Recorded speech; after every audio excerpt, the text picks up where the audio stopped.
กวาง4 เมตรมัดนะบ่ไม่ได้มัดใช่บ่ได้มัดพออยู่นะ2 อัน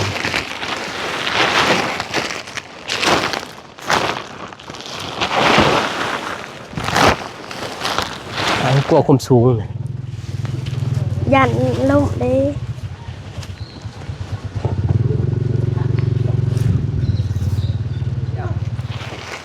ทางนี้ต้นดึงกันโอเคดึงไปเลย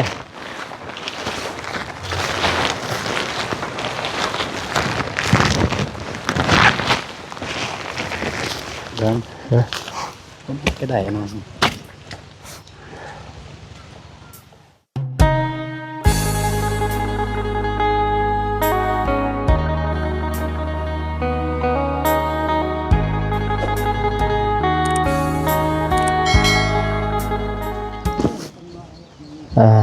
ตัวพี่น้องเลยเนาะเปิดภาพมามื้อนี้ก็แดดออกพี่น้องเลยโอ้คักตามอื่นทางไอแดงมานี่ก็คือสิได้ลุยเลยพี่น้องเลยเนาะแดดออกแล้วพี่น้องเลยก็ค่อยออกเด้อมื้ออื่นก็พี่น้องเลยเนาะถือว่าหยุดแต่เช้าพี่น้องเลยเนาะแต่คืนนี้ฝนบ่ตกมื้อนี้มาหาทางน้องก็เลยคือเก่าพี่น้องเลยเนาะ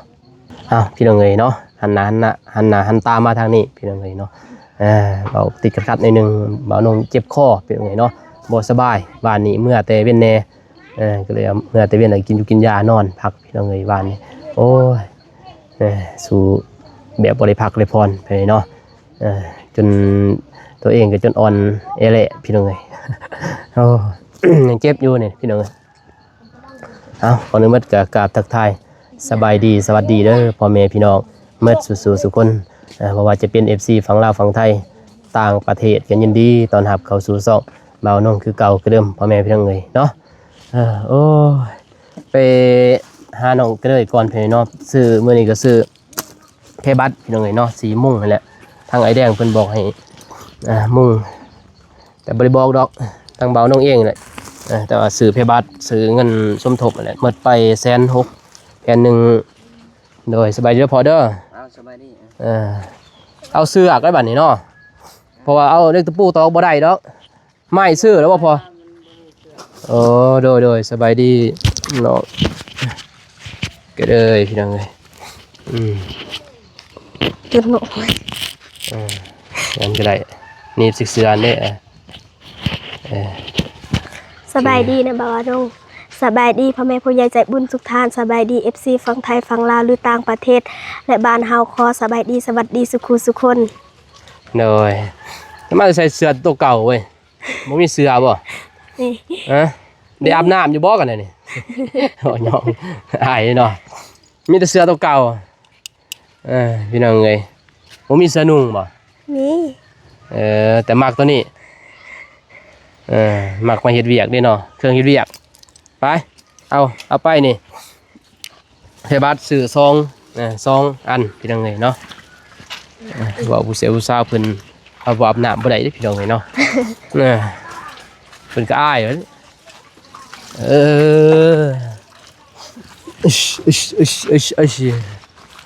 โอ้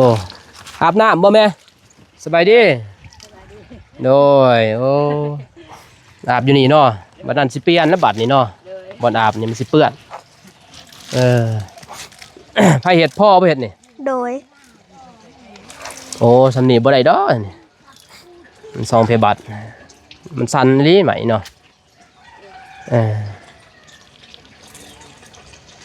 พอสิเฮ็ดสิกบไปทางได้อีกแล้วเฮ็ด2 อันมาทางนี้เนี่ยพี่น้องเอ้ย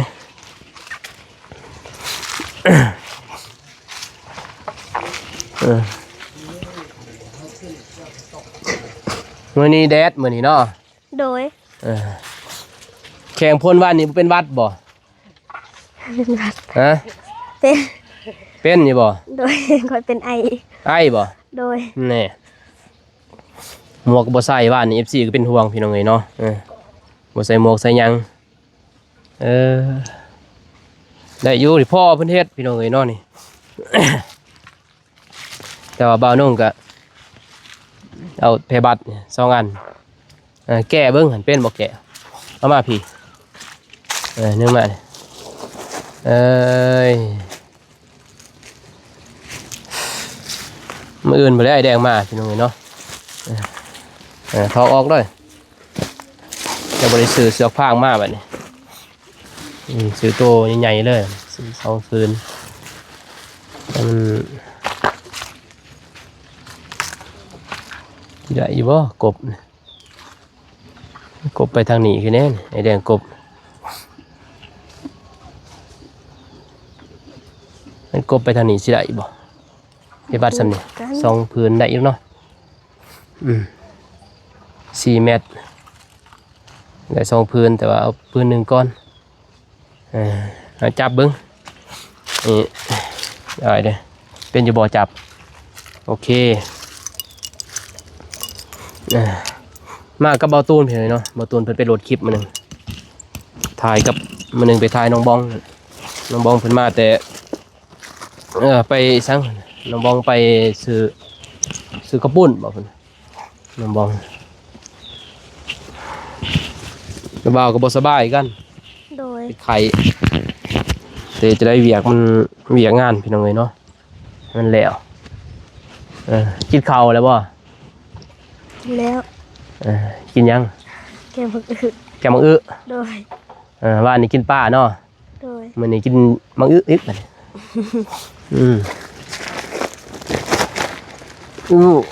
โอ้4 เมตรกว้าง4 เมตรมัดนะบ่บ่ได้มัดซะ บริมาตร เอาเสือกตอนนั้นบ่มามัดเสือกเหี่ยวมีบ่ ตรงนี้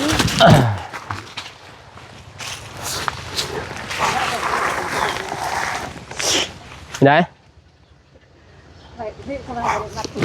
จะน้อยหมัดเนี่ยจะน้อยสิหมัด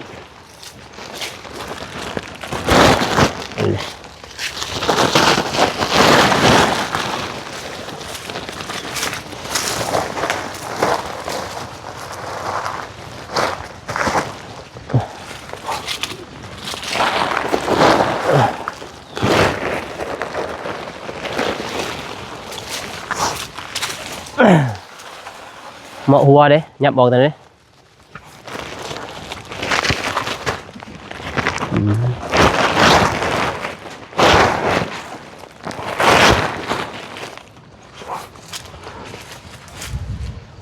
โอ้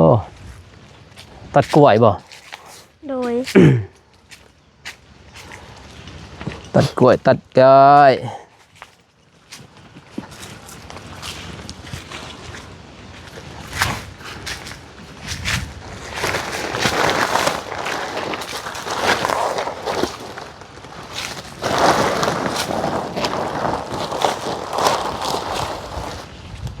โอ้มันหยาบเนาะเอาลงเลยซะคือก่อนซะ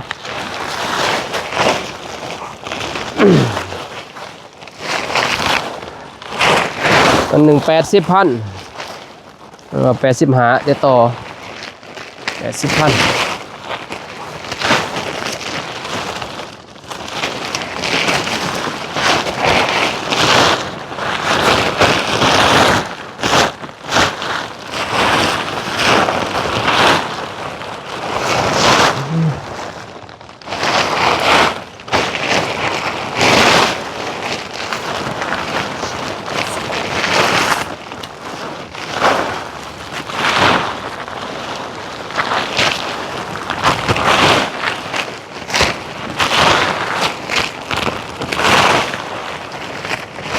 ยาวเด้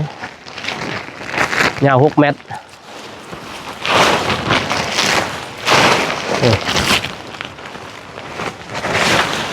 ยาว6 เมตร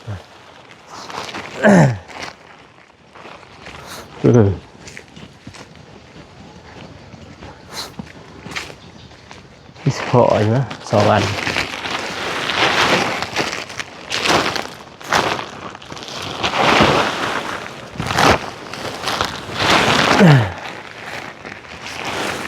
สูงลีเนาะพอมันไปหาเสือกเห็นอยู่บ่เอาเสือกขายบ่โลเท่าไรวีเท่าไรวี3,000โอ้แพงเนาะ โดย บ่แพงบ่โอ้ก็ซื้อน้ำอันไปซื้อนี่บ่แพงอันเพิ่นขายนี่บ่แพงเนาะอันเฮาไปซื้อนี่แพงคันเพิ่นสิซื้อน้ำเฮาแพงได้เพิ่นว่าเอาไปซื้อน้ำเฮาเพิ่นว่าโอ้แพงแท้มากล้วยจ้ะได้แล้ว มะกล้วยคณะเขาขายอยู่ห้านน่ะวี10,000เลย โดยตัวซุกเด้แม่นบ่ โดย อันนี้มันดิบนี่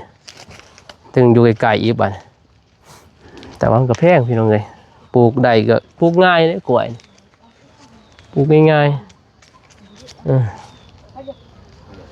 ปลูกง่าย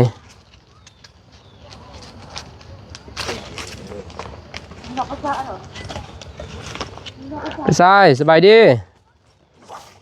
ไปสวนบ่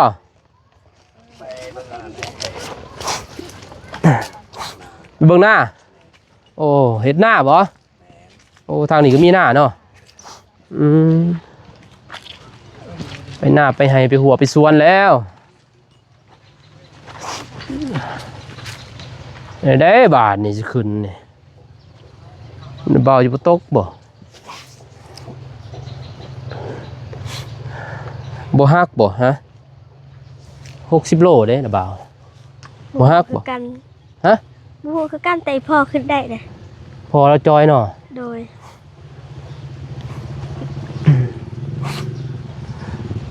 เงินล้มไอ้แดงบ่จัง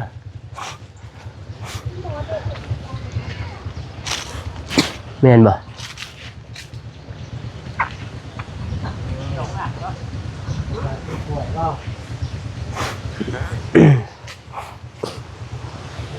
ถือว่าไอ้แดงมา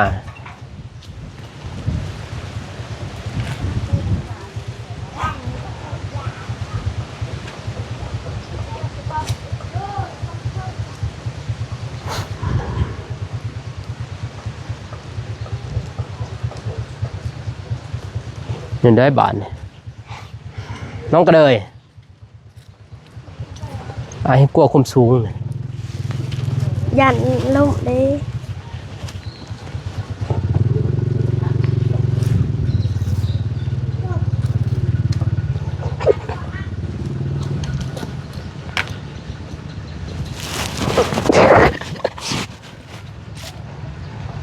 ผมมีในตังค์เนาะ โดย มันได้แล้วพี่น้องเลยเครื่องนึ่งละหมัดนี่อุ้ยรถออกรถก่อนกดก่อนเอาพิดบรถอ่ะ เดี๋ยว บวิดนะเอานี่นักแจนี่เอาขึ้นไปนี่ตัวหนึ่ง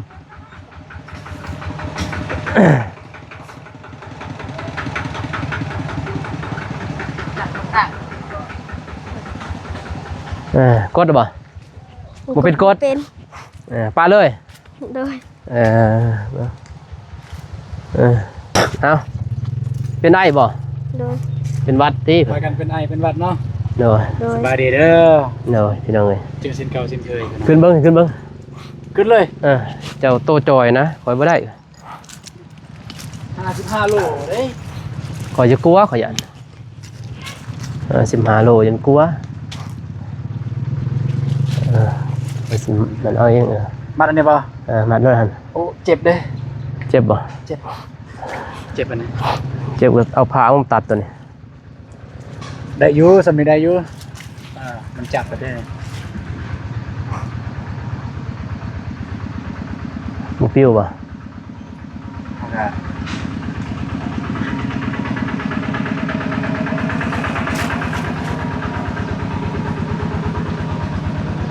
ใส่นี้แบบ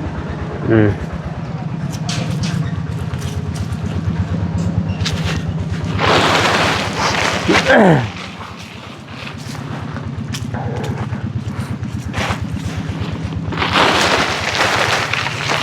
ตัวรถไอ้แดงนะขึ้นมาหนึ่ง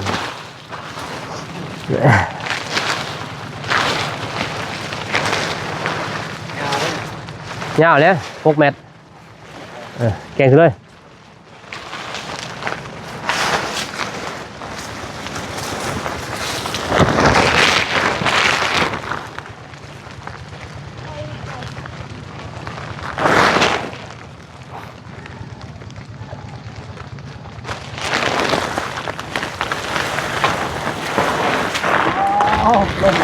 ลมอ่ะโอเค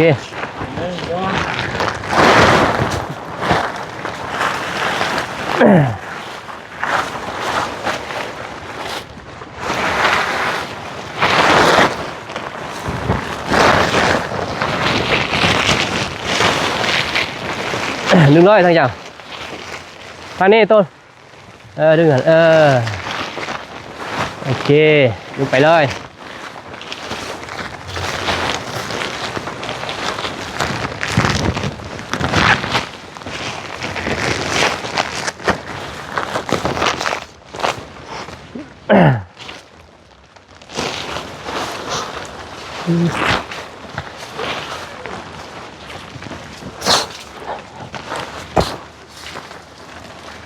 ได้แล้วสำนักไปบ่ได้แล้วไปบ่ได้แล้วสำนักมื้ออื่นโดย มื้ออื่นเพิ่นว่า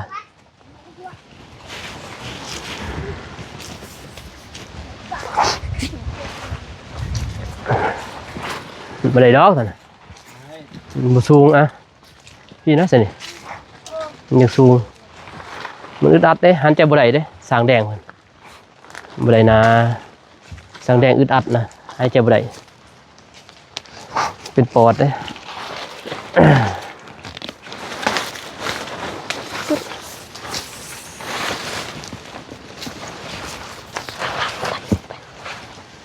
ครับคือเหรอ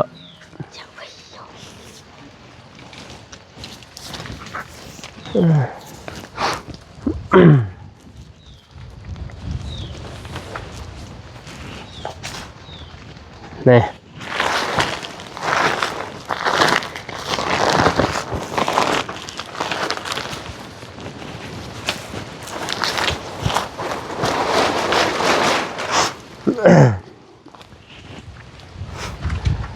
อยู่นี่เนี่ย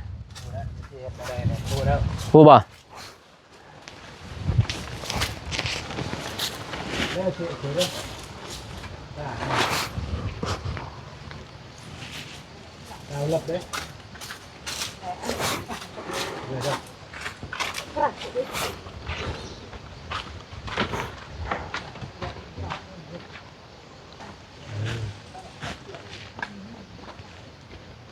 พูดป่ะ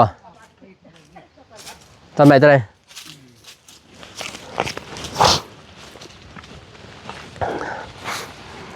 หานเสือกก่อนเดี๋ยวไงเอาเสือเอายางก่อนมาบอยากยางเลยก็เลยมือกล่องเลยสายไฟเก่าอยู่เนี่ยเนี่ยเนาะสายไฟเก่ากะมันมีรวดมันเล่น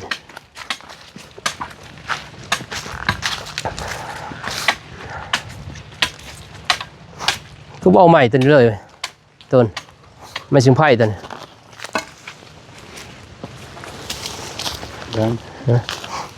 ก็ได้นะ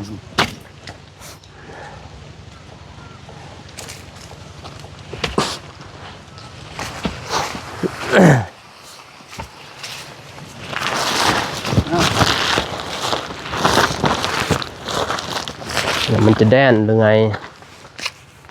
แน่นป่ะ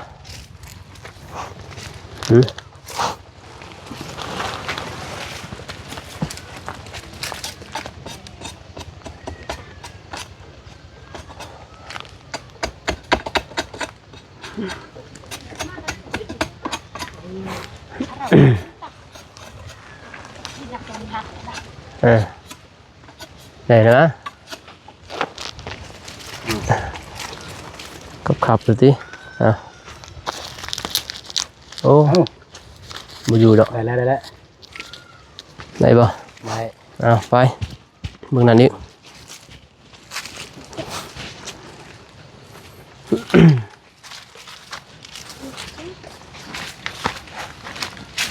อันนั้นได้แล้ว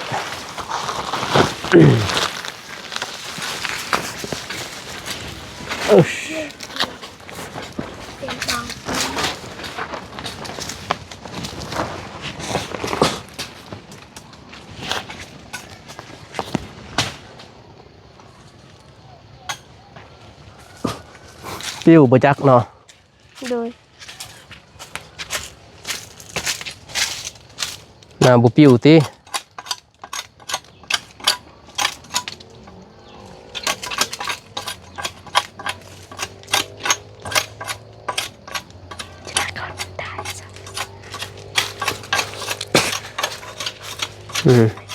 ได้แล้ว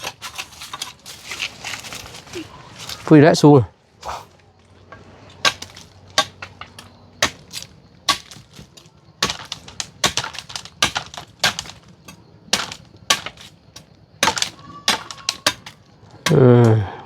คัก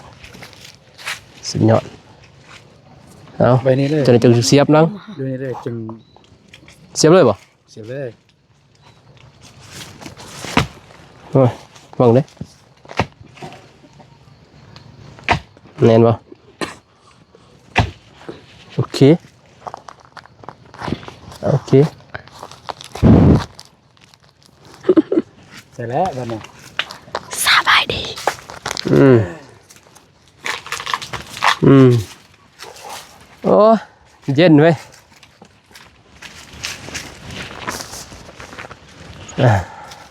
อยู่หันอีกตรงกลางอันนี้มัดเอา มาเอา เดี๋ยวมันปิ้วได้บ่ ได้แล้วสำนี้อีกคนน้องบองบ่ได้สำนี้สำนะ บ่เฮ็ดบ่ อ่า เพราะตัวนี้ก็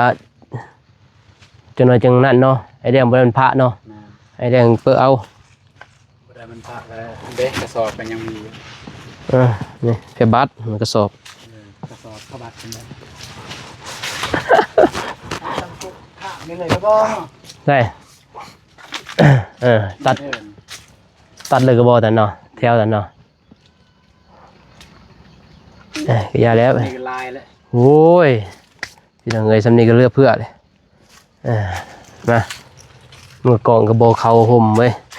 ว่าแต่แบบเนี่ยจะแบบใดขึ้นกับเฮา2คนนะ เอากับแบบนั้นแหละ แบบเดิมแต่ว่าไปตั้งอยู่ไส นี่แหละแต่ว่ายับเบื้องหล่างนี่ให้ได้ลายเบื้องหน้าได้น้อยหนึงก็ได้หน้าบ้านนะสำได้สำหนึงหน้าบ้าน หรือว่า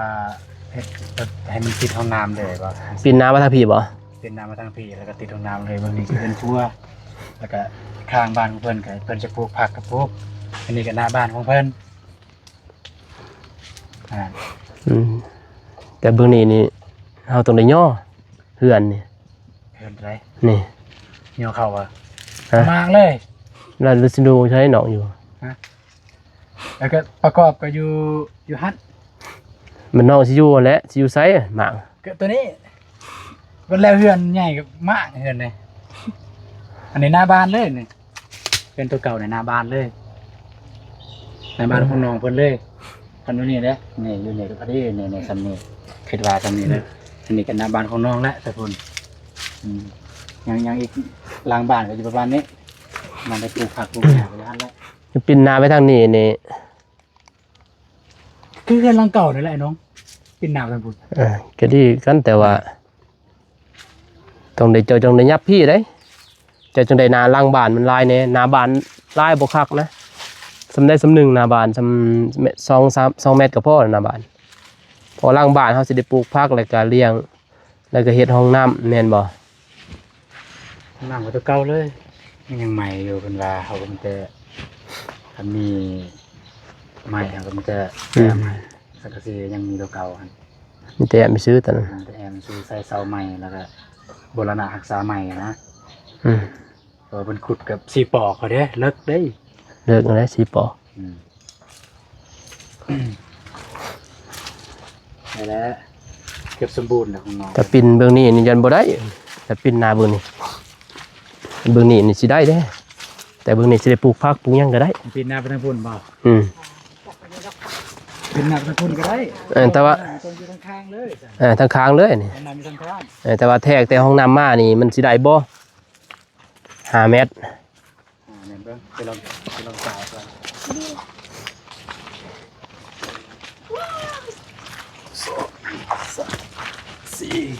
ได้ พอดีเนาะ พอดี 5 เมตร ไปนี่6 เมตรแม่นบ่ แม่น แม่นบ่เบื้องนี้ได้6เนาะในปินน้ำเบื้องนี้เด้ เบิ่งได้หามได้โห เบื้องนี้ได้6เบื้องนี้6มัน มื้อนี้6ว่า เด้อ สิได้อยู่ เบื้องนั้นโยบเจ้าลายได้โดดจ้ะได้เยอะเนาะ ได้เยอะ เบื้องนี้หาแต่ว่าเบื้องนี้หาหยังเพราะว่าเบื้องนั้นเฮาสิเฮ็ดเรือนครัวก็ได้อันนะเรือนครัวที่ทางหลังเฮือนเอาเรือนครัวพอเฮ็ดทางลุมเอาอะนะให้น้องย่างเป็นดังไฟอยู่ลุมเอา รุมเลย ถ้าบ่มีงบก็เฮ็ดเรือนครัวก็เอาไม้นี่แหละตัวใดมันเหลือเนาะเฮ็ดเอาเจาะไอ้แจ๊ะน้อยๆก็ได้3 เมตร 2 เมตร แม่นสำนองเป็น กิน อยากได้ สมิทกินเฮ็ดยากอยู่ซื้อ แต่ว่าเฮือนครัวเนี่ยบ่แยกโตวว่า ก็แยกกันแหละอยู่ข้างล่างๆเลย บ่แยกสั่น เฮ็ดคือห้องน้ำลงบองกันดิ แบบนั้น เพื่อนว่าต่อไปเลยต่อลุมเอายางลุมเลย ยางลงลุ่ม ก็ดิ สไตล์แบบนั้นต้องเทพื้นได้จึงงามได้ เท่แต่บนห้องน้ำไหมเท่แต่บนเป็นขั้วเลย เทแต่บ่เฮือนครัวหั่น ถ้าว่ามีงบเองก็เท่เนาะห้องไต่ทุนบ้านแต่บ่มีเขาก็จะเฮ็ดนั่นเอาแหละนั่นก็ได้พี่น้องเอ้ยมันยากดอก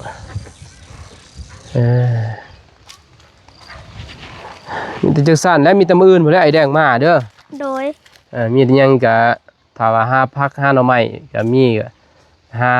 เด้อ โดย สู่เพิ่นกินนั่นแหละเฮ็ดจังได๋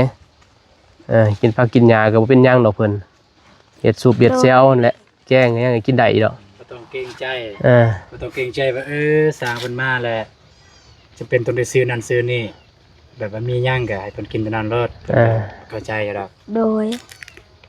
นี่มันนั่นเนาะมีสิมัดได้ดีเด้ตัวนี้มัดบ่ได้นี่ปิ้วเด้นี่ล่มเอาเสือออกจังมัดนะมัดแน่นๆพอแล้วมาเด้อ ปัดลมคือมันขึ้นไปนะ ไปอยู่แล้วนี่แห้งได้เนาะมัดดีแน่นๆเลยเอาเสือออกมัดแน่นๆเลยนะเฮ็ดคักๆเป็นเอาไงเนาะบ่มีบ่พอเสือออกมัดแน่นๆลักมันน้อยโพดนะลักมันบ่ได้นะนี่เอาไว้สุไผ่บ่จักเฮ็ดลักเนื้อกายขึ้นเลยบ่ทำไม นี่ไปเฮือนน้องสลีเลยเนาะ แม่น น้องนั่นก่อนพี่น้องเอ๋ยเนาะสิเขาไปเฮือนน้องชายก่อนพอมีผู้ใหญ่เพิ่นมอบเงินให้มีเอาไว้เด้อนี่เด้อ โดย เอาไว้ก่อนเพอเพิ่นไอ้แดงมามื้ออื่นเราเองล่ะเสียจังหน่อยตัวนี้ก็มัดแน่นๆก่อนมัดแซ่นมัดแน่นๆพี่น้องเอ๋ยเนาะสิมัดแน่นๆแล้วจึงสิออกไปบ้านน้องสลีก่อนพี่น้องเอ๋ยเนาะนั่นแหละระบาวสิไปก่อนเด้อ โดย มีแต่มื้ออื่นเพิ่นแหละคือไอ้ระบาวาแหละหาอยู่หากินมื้อนี้เด้อ โด หาย หน่อไม้หน่อตอเพื่อเก็บผักเก็บหยังเอาไว้ให้สู่มันกินมื้ออื่นนั่นแหละพี่น้องเอ๋ยเนาะ โดย โอเคมาใส่รักไม้แล้วนะมันฮักบ่ฮักบ่มัดนั่นเด้บ่ให้มันรุดมัดสิเทิงเลยเอาใส่เสื้อใส่โกกาแฟเลยนั่นน่ะแล้วบนนี้ก็มัดอีกเด้อนี่มัดนี่บ่นี่ดึงคักๆมัดนี่อยู่ข้างกลางแล้วมัดนี่ลมแห้งแล้วแม่นบ่ขึ้นนี่บ่พอมันปานใดบ่มัดนี่ได้เสือกนี่เสือกไผ่นี่ก็ได้เด้นี่ นี่ขึ้นมัดอยู่เทิงหั่นลูกขึ้นบ่ได้